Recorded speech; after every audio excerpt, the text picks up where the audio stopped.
The way of the reformer. The reformers of the world are its men of mighty purpose.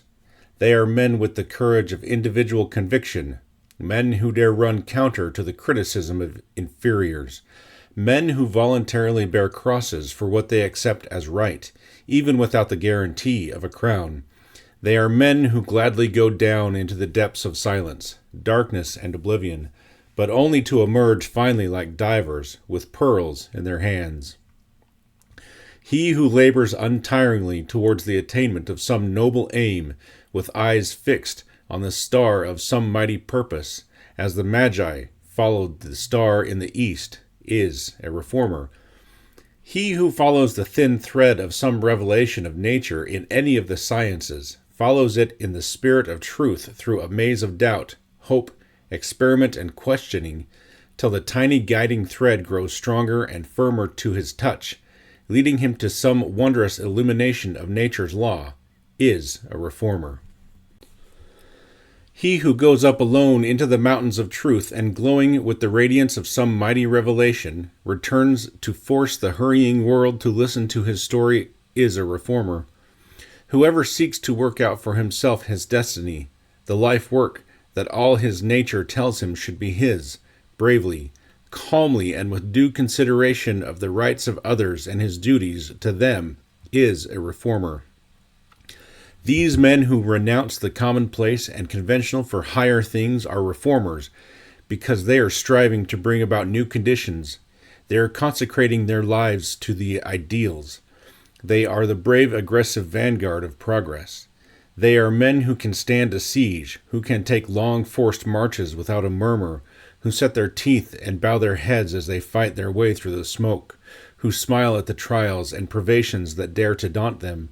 They care not for the hardships and perils of the fight, for they are ever inspired by the flag of triumph that seems already waving on the citadel of their hopes. If we are facing some great life ambition, let us see if our heroic plans are good, high, noble, and exalted enough for the price we must pay for their attainment. Let us seriously and honestly look into our needs, our abilities, our resources, our responsibilities, to assure ourselves that it is no mere passing whim that is leading us. Let us hear and consider all counsel, all light that may be thrown on every side. Let us hear it as a judge on the beach listens to the evidence and then makes his own decision. The choice of a life work is too sacred a responsibility to the individual to be lightly decided for him by others less thoroughly informed than himself. When we have weighed in the balance the mighty question and have made our decision, let us act, let us concentrate our lives upon that which we feel is supreme, and, never forsaking a real duty, never be diverted from the attainment of the highest things, no matter what honest price we may have to pay for their realization and conquest. When nature decides on any man as a reformer, she whispers to him in his great message. She places in his hand the staff of courage. She wraps around him the robes of patience and the self-reliance and starts him on his way. Then, in order that he may have strength to live through it all, she mercifully calls him back for a moment and makes him an optimist. The way of the reformer is hard, very hard. The world knows little of it. For it is rare that the reformer reveals the scars of conflict, the pangs of hope deferred, the mighty waves of despair that wash over a great purpose. Sometimes men of sincere aim and unselfish high ambition, weary and worn with the struggle, have permitted the world to hear an uncontrolled sob of hopelessness or a word of momentary bitterness at the seeming emptiness of all effort. But men of great purpose and noble ideals must know that the path of the reformer is loneliness. They must live from within rather than in dependence on sources of help from without. Their mission, their exalted aim, their supreme object in living, which focuses all their energy, must be their source of strength and inspiration. The reformer must ever light the torch of his own inspiration. His own hand must ever guard the sacred flame as he moves steadily forward on his lonely way. The reformer in morals, in education, in religion, sociology, in invention, in philosophy, in any line of aspiration, is ever a pioneer. His privilege is to blaze the path for others, to mark at his peril a road that others may follow in safety. He must not expect that the way will be graded and asphalted for him.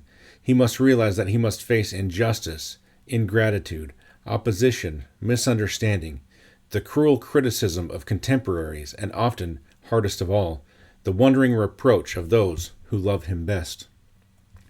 He must not expect the tortoise to sympathize with the flight of the eagle.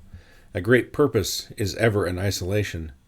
Should a soldier leading the forlorn hope complain that the army is not abreast of him? The glorious opportunity before him should so inspire him, so absorb him, that he will care naught for the army except to know that if he lead as he should and do that which the crisis demands, the army must follow. The reformer must realize, without a trace of bitterness, that the busy world cares little for his struggles.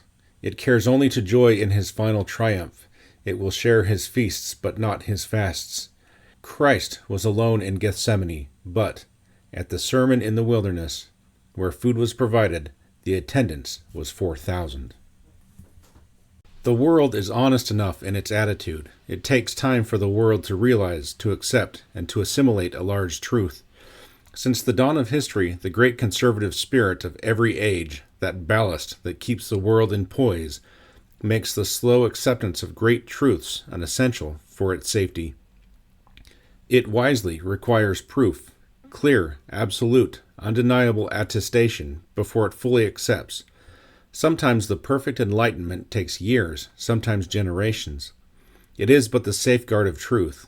Time is the supreme test, the final court of appeals that winnows out the chaff of false claims, the pretend revelation, empty boasts, and idle dreams. Time is the touchstone that finally reveals all true gold. The process is slow, necessarily so, and the fate of the world's geniuses and reformers in the balance of their contemporary criticism should have a sweetness of consolation rather than the bitterness of cynicism.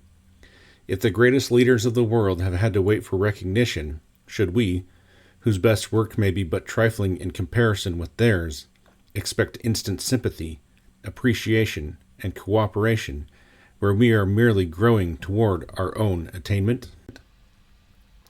The world ever says to its leaders, by its attitude if not in words, if you would lead us to higher realms of thought, to purer ideals of life, and flash before us, like the handwriting on the wall, all the possible glories of development, you must pay the price for it, not we. The world has a law, as clearly defined as the laws of Kepler. Contemporary credit for reform works in any line will be in inverse proportion to the square root of their importance. Give us a new fad, and we will prostrate ourselves in the dust. Give us a new philosophy, a marvelous revelation, a higher conception of life and morality, and we may pass you by, but posterity will pay for it. Send your messages COD, and posterity will settle for them. You ask for bread, posterity will give you a stone called a monument. There is nothing in this to discourage the highest efforts of genius. Genius is great because it is decades in advance of its generation. To appreciate genius requires comprehension and the same characteristics. The public can fully appreciate only what is a few steps in advance. It must grow to the appreciation of great thought. The genius or the reformer should accept this as a necessary condition. It is the price he must pay for being in advance of his generation, just as front seats in the orchestra cost more than those in the back row of the third gallery. The world is impartial in its methods. It says ever, you may suffer now, but we will give you later fame. Posthumous fame means that the individual may shiver with cold, but his grandchildren will get fur-lined ulsters. The individual plants acorns, his posterity sells the oaks. Posthumous fame or recognition is a check made out to the individual, but payable only to his heirs. There is nothing the world cries out for so constantly as a new idea. There is nothing the world fears so much. The milestones of progress in the history of the ages tell the story. Galileo was cast into prison in his 70th year, and his works were prohibited. He had committed no crime, but he was in advance of his generation. Harvey's discovery of the circulation of the blood was not accepted by universities of the world till 25 years after its publication.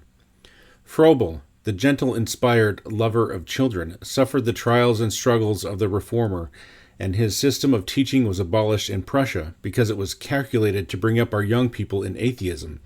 So it was with thousands of others. The world says with a large airy sweep of the hand, the opposition to progress is all in the past. The great reformer or the great genius is recognized today. No. In the past they tried to kill a great truth by opposition. Now we gently seek to smother it by making it a fad. So it is written in the book of human nature, the saviors of the world must ever be martyrs. The death of Christ on the cross for the people he had come to save typifies the temporary crucifixion of public opinion that comes to all who bring the people the message of some great truth, some clearer revelation of the divine. Truth, right, and justice must triumph. Let us never close the books of a great work and say, it has failed. No matter how slight seem results, how dark the outlook, the glorious consummation of the past, the revelation of the future, must come. And Christ lived 30 years, and he had 12 disciples. One denied him, one doubted him, one betrayed him, and the other 9 were very human. And in the supreme crisis of his life, they all forsook him and fled. But today, his followers are millions. Sweet indeed is human sympathy. The warm hand-clasp of confidence and love brings a rich inflow of new strength to him who is struggling, and the knowledge that someone dear to us sees with love and comradeship our future through our eyes is a wondrous draught of new life. If we had this, perhaps the loyalty of 2 or 3, what the world says or thinks about us should count for little. But if this be denied us, then must we bravely walk our weary way alone, towards the sunrise that must come. The little world around us that does not understand us, does not appreciate our ambition or sympathize with our efforts that seem to it futile, is not intentionally cruel, calloused, bitter, blind, or heartless. It is merely that busied with its own pursuits, problems, and pleasures it does not fully realize, does not see as we do. The world does not see our ideal as we see it, does not feel the glow of inspiration that makes our blood tingle, our eye brighten, and our soul seem flooded with a wondrous light. It sees naught but the rough block of marble before us and the great mass of chips and fragments of seemingly fruitless effort at our feet. But it does not see the angel of achievement slowly emerging from its stone prison, from nothingness to being, under the tireless strokes of our chisel. It hears no faint rustle of wings that seem already real to us, nor the glory of the music triumph already ringing in our ears. There come dark, dreary days in all great work, when effort seems useless, when the hope almost disappears, a delusion and confidence the mirage of folly. Sometimes for days your sails flap idly against the mast, with not a breath of wind to move you on your way, and with a paralyzing sense of helplessness you just have to sit and wait and wait. Sometimes your craft of hope is carried back by a tide that seems to undo in moments your work of months. But it may not be really so. You may be put into a new channel that brings you nearer your heaven than you dared to hope. This is the hour that tests us, that determines whether we are masters or slaves of conditions. As in the Battle of Marengo, it is the fight that is made when all seems lost that really counts and wrests victory from the hand of seeming defeat. If you are seeking to accomplish any great serious purpose that your mind and your heart tell you is right, you must have the spirit of the reformer. You must have the courage to face trial, sorrow, and disappointment, to meet them squarely and to move forward unscathed and undaunted, in the sublimity of your perfect faith in the outcome. You can make them as powerless to harm you as a dewdrop falling on the pyramids. Truth with time is its ally, always wins in the end. The knowledge of the inappreciation, the coldness, and the indifference of the world should never make you pessimistic.